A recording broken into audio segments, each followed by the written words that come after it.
lei chung harna le boy nak ni tin ka chung a rian an chuan si se ka fa do chi la vu lei chu ka tei chang a ti khri ti lo chun lei chung a hi anh hal pi o tla ka ngai lo e a ka do tu boy si roma lei mi ni shut ka ti ko se ka se boy lo ka phuang chin lai na do na kong lei a re thei chu tong man ning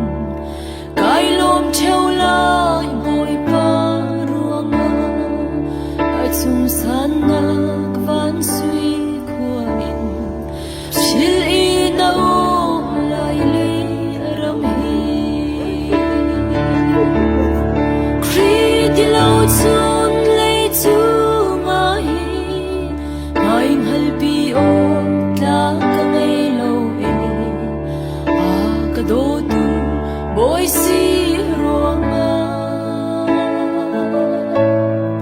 lei mi ni shut ka ti ko se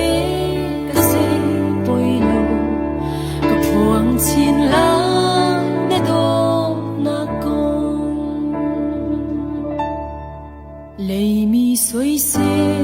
chu dong man ning lei mi ni ka do man na se an ka dei lo ka ti na lo boy pa ka lei a chan nu chu khri ti lo chun lei chu ma hi mai hal pi o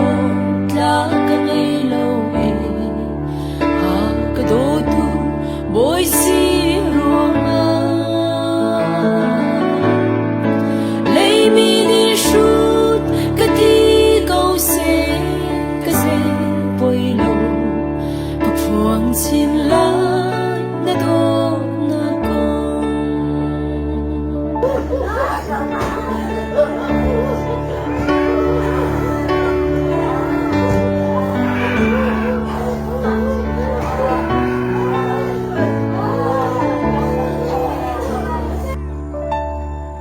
lei mi ni an